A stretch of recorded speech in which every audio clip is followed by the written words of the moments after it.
I had been teaching xenobiology to off-world cadets for 73 cycles, and I thought I had seen everything.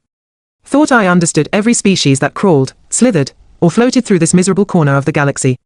Then the human showed up, and my entire understanding of predator dynamics went straight into the waste recycler. His name was Marcus Vale. Unremarkable build by most standards, standing barely 2 meters tall with that peculiar pale skin. Humans somehow evolved despite living on a planet that actively tried to burn them alive. He sat in the back of my lecture hall at the Interstellar Academy, chewing on some sort of plant-based stimulant he called gum, making these obnoxious clicking sounds with his mouth while I explained the fundamental laws of apex predator hierarchy. And so, I announced, my 4 eye stalks swiveling to observe the 67 students before me, we arrive at the inescapable conclusion.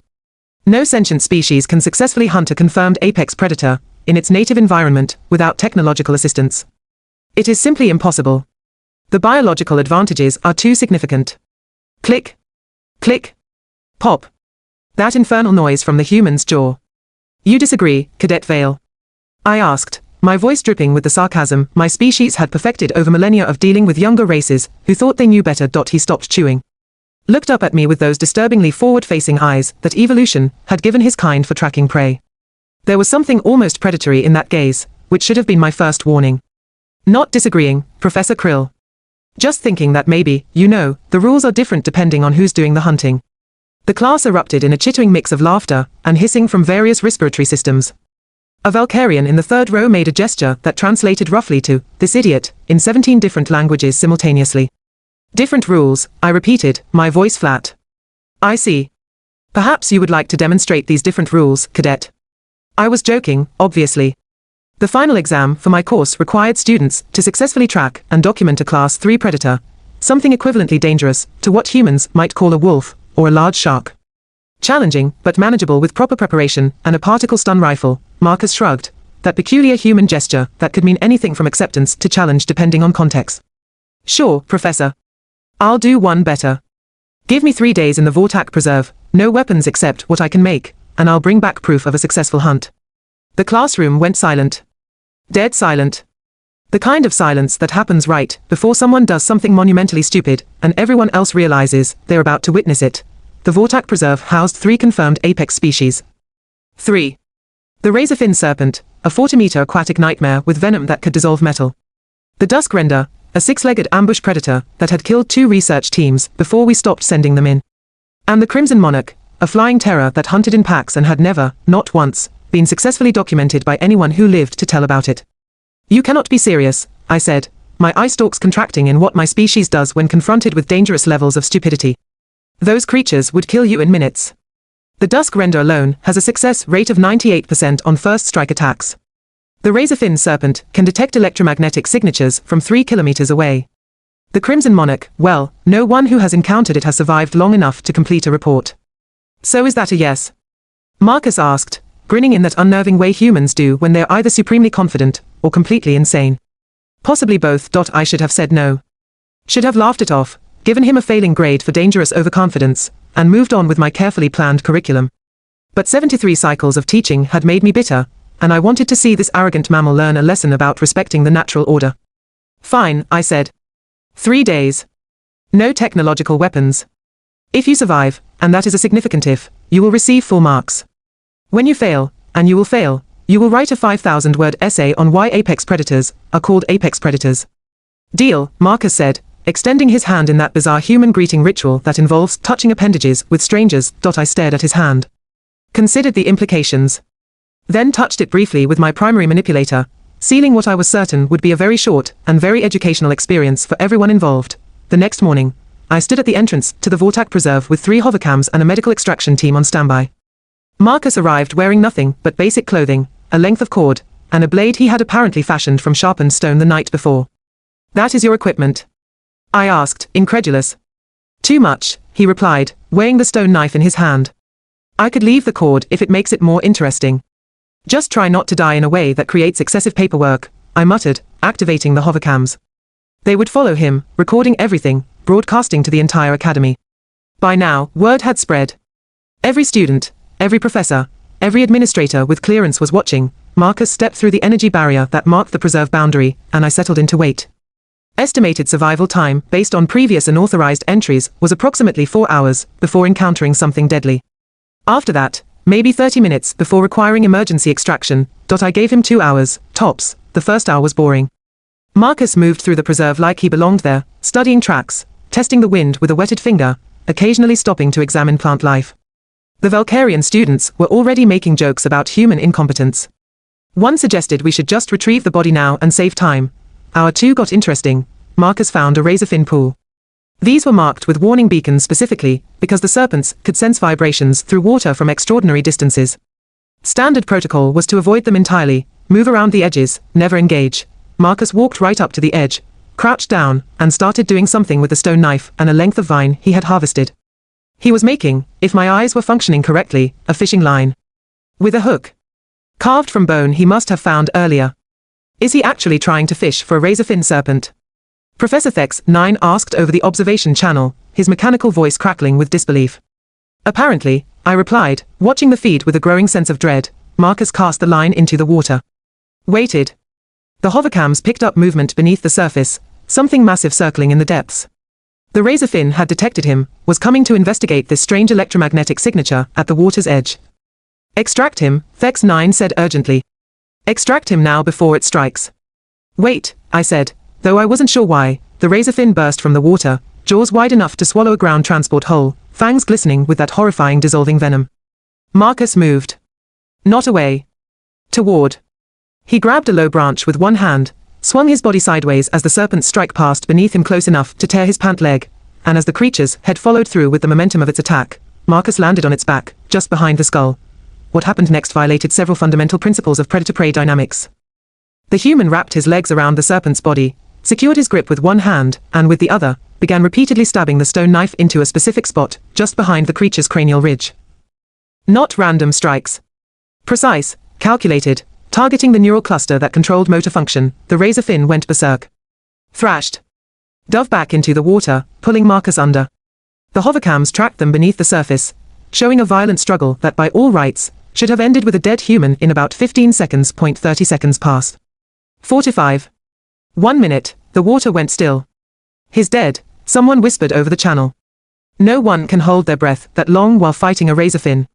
Then Marcus surfaced, dragging the razorfin's body behind him. The serpent was twitching but paralyzed, its neural cluster destroyed with surgical precision. Marcus hauled it onto the shore, gasping for air, covered in water and blood, grinning like a complete maniac. 1 down, he said, looking directly at the hovercam. 2 to go.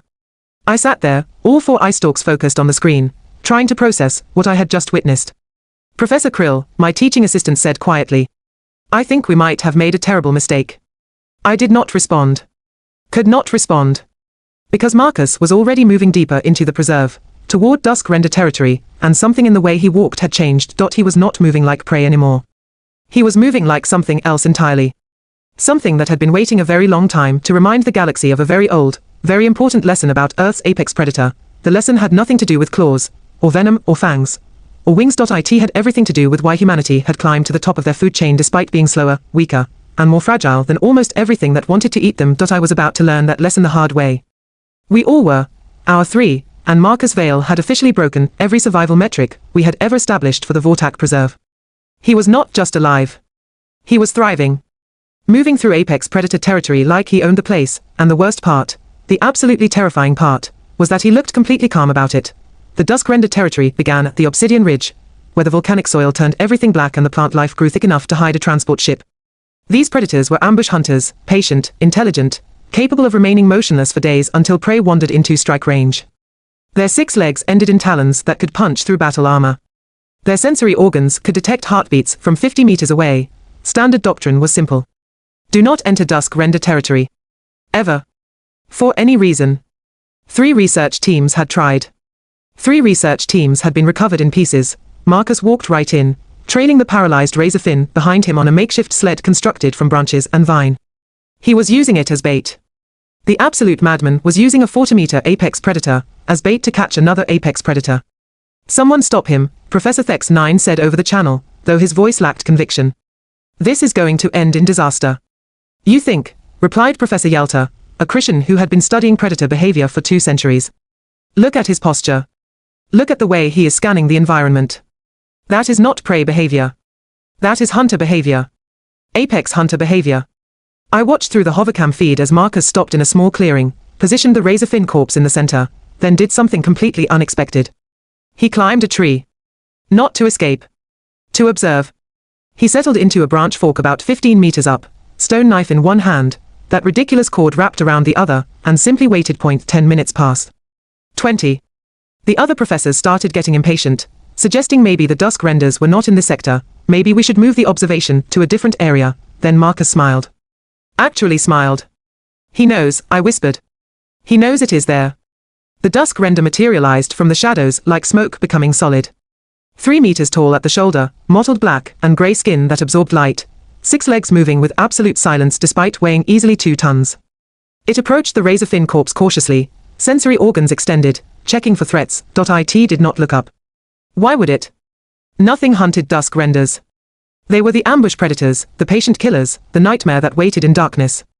Nothing attacked them from above, until now. Marcus dropped from the tree with the cord wrapped around both hands, forming a loop. He landed directly on the Dusk Render's back, the cord going around its thick neck before it could react. Then he did something that made every xenobiology professor watching simultaneously gasp in their species-specific way. He started choking it. That is impossible, Yelta said flatly. Dusk Renders have distributed respiratory systems. You cannot choke them. It does not work. The biology does not allow it. Except Marcus was not choking it in the traditional sense. He was using the cord as leverage, pulling the creature's head back at an angle that compromised its balance. The Dusk Render spun, tried to throw him off, those talons raking at anything in range. Marcus held on, legs wrapped around its midsection, hands maintaining tension on that cord, forcing its head further back with every rotation. It was not trying to suffocate the creature. It was trying to break its neck, and slowly, with grinding, horrible inevitability, he was succeeding. The Dusk Render crashed into a tree, trying to crush him against the trunk. Marcus shifted his weight at the last second, using the impact to gain leverage, pulling harder. Something cracked. The creature stumbled. Crashed to its knees.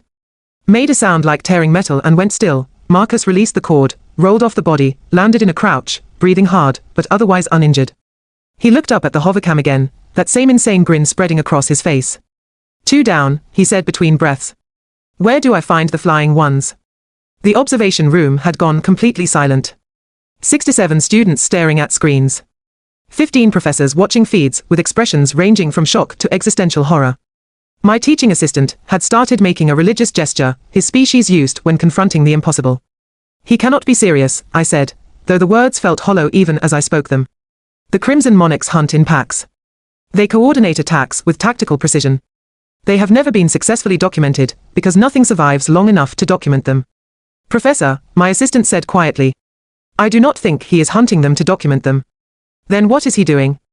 I think, the assistant said slowly, he is teaching us something. Hour 5.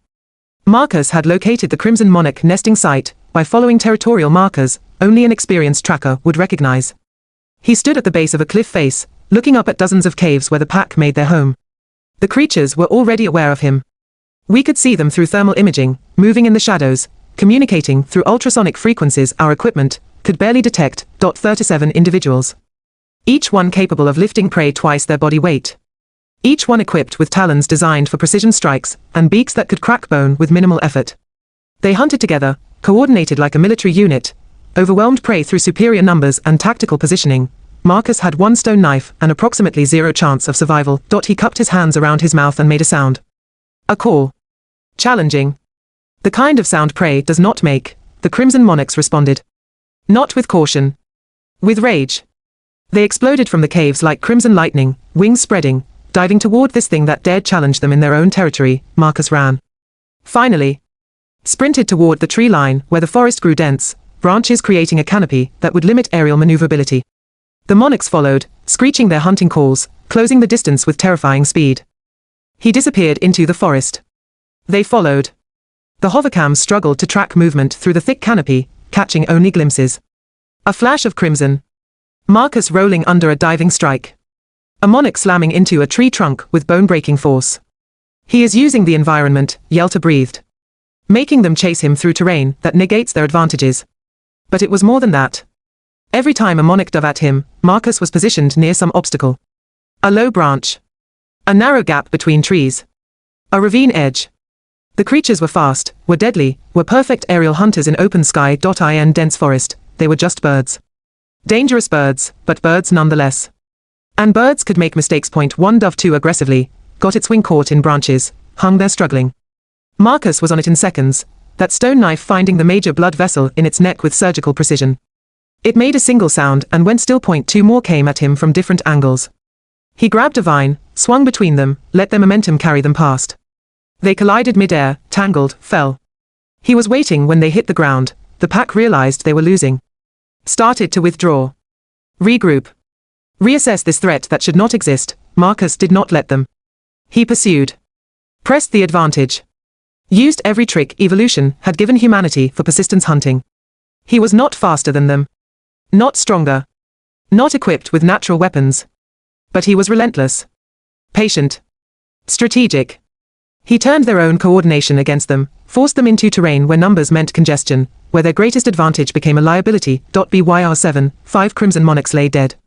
The rest had retreated to their caves, confused, demoralized, unwilling to engage this predator that broke every rule they understood. Marcus stood at the base of the cliff again, covered in blood, exhausted, barely standing.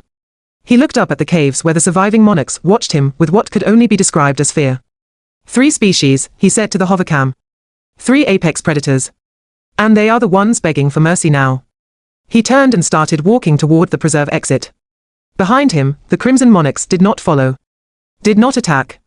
They watched this human leave their territory, and they made no move to stop him. I stood at the preserve entrance when Marcus emerged. He looked terrible. Bruised, bleeding from a dozen minor wounds, soaked in water and blood from 3 different apex predators. He dropped his makeshift weapons on the ground in front of me. Full marks, he asked, swaying slightly. I could not speak. Could not formulate words adequate to what I had witnessed. Finally, I managed a single question. How? Marcus smiled. Tired. Real. The smile of someone who had proven a point. Professor, you spent 73 cycles teaching students that apex predators cannot be hunted. But you forgot something important. You forgot to ask what makes something an apex predator in the first place. Physical advantages, I said automatically. Speed, strength, natural weapons. Wrong, Marcus replied, sitting down heavily because his legs were finally giving out. Those are tools. Advantages. But they are not what makes something apex. Then what does? Adaptability. Intelligence. The ability to change strategy, to learn, to use the environment as a weapon when your body is not enough. Humans spent millions of years getting eaten by things faster, stronger, and better armed than us. We survived by being smarter. More patient. More willing to try crazy ideas that should not work, but somehow do. He gestured weakly back toward the preserve. Those creatures you call apex predators. They are specialists. Perfect for their environment. But put them somewhere new, change the rules, and they struggle. Humans. We are generalists. We adapt. We improvise. We survive. Medical personnel arrived, started treating his wounds. Marcus winced but kept talking. You wanted to teach me about apex predators, Professor. Instead, I taught you. There is only one true apex predator in this galaxy. One species that climbed to the top of the food chain on a death world specifically designed to kill them, and stayed there by outthinking, outlasting, and outstubborning everything else. Humanity, I said softly. Humanity, he confirmed. Then he grinned again, that unsettling human expression. So, about those full marks. I gave him the full marks. What else could I do? Changed my entire curriculum actually. Added a whole new section on human predator behavior, mandatory viewing of the preserve footage, extensive documentation of what I now called the Vale incident. The other species in the academy started treating humans differently after that. More carefully. More respectfully. With the understanding that those forward-facing eyes, those grasping hands, that peculiar bipedal stance, represented something ancient and terrifying, not the biggest predator. Not the strongest. Not the fastest. But the one that never, ever stopped hunting. The one that turned every disadvantage into strategy. The one that looked at impossible odds and said, sure, sounds fun. Marcus graduated top of his class. Last I heard, he joined an exploration team surveying unmapped territories in the Outer Rim. Places where unknown dangers lurked. Places no sane species would volunteer to investigate. Perfect job for a human, really, because when you are the apex predator, everywhere is home. Every challenge is just another hunt. And mercy is something you grant to those smart enough to stop fighting. The Crimson Monarchs learned that lesson. So did I. So, eventually, Did everyone else who underestimated what humanity was capable of when properly motivated? Point 3 Apex species asking for mercy. One human proving a point, and me, an old professor, who thought he knew everything, learning the most important lesson of his career: never, ever bet against the species that hunted mammoth with pointed sticks, survived ice ages with stone tools, and decided space exploration sounded like a reasonable hobby. Humans do not play by the rules. They rewrite them. And then they win anyway. Full marks indeed.